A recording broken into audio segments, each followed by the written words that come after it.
Moses Mpunga, mmekubali kupasuka.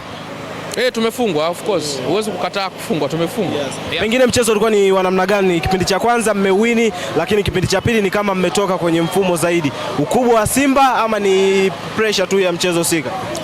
Nadhani ni approach tu ya mchezo, wala sio issue ya ukubwa labda wa fulani au ukubwa wa timu fulani. Hapana, nadhani ni approach tu ya game. Tulikuwa na approach nzuri kipindi cha kwanza, wenzetu wakachange approach yao kipindi cha pili. Sisi pia nadhani ziko change ambazo tulizifanya kipindi cha pili, maybe zikawa zimetukosti, lakini kuumia kwa wachezaji wetu wawili, Faraji Kayanda alivyoumia ndio wenzetu wakapata magoli mawili, akaumia Khelfin Hamdun wakapata goli la tatu. Kwa hiyo ulikuwa ni mchezo ambao wa kutumia nguvu sana, mchezo ambao ulikuwa na pressure ya hali ya juu sana, japo sisi hatakuwa kwenye pressure hiyo kama wenzetu walivyokuwa nayo, lakini ndio football. Tumepoteza leo dhidi ya timu bora, tumetoka. Sasa kwa hichi ambacho mmekionyesha, mnaelekea pale Tanga kwenye mchezo wa ligi kuu soka Tanzania bara, pengine watu wa Tanga inabidi wapokee salamu kwamba kile ambacho kimefanyika Arusha kinakuja kuongezeka zaidi.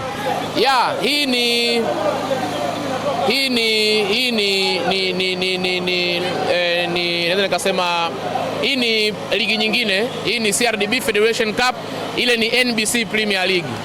Ni ligi mbili tofauti. Tunakwenda kwa Coastal Union, huku tumeshamaliza. Kwa hiyo nguvu yote tunaihamishia kwenye ligi, kwa sababu ya position yetu sio ya kujitutumua sana kwamba tuko safe. Tunahitaji mchezo wa Coast, mchezo wa Mtibwa, mchezo wa Pamba na mchezo mwingine unayofuata ili tuweze kupata matokeo mazuri kwenye ligi. Lakini pia tutakutana tena na Simba nyumbani kwao. Sasa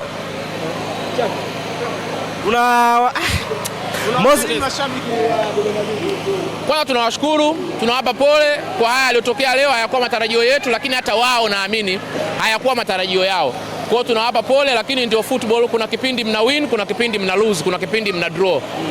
Ndio matokeo ya mpira. Sisi sio kama timu nyingine, timu mpira umeisha tuanze kusema tu shida ilikuwa hapa na hapa. Hapana, tumepoteza dhidi ya timu bora, mpira umeisha, tunarudi nyumbani kujipanga kwa ajili ya mchezo dhidi ya Coast.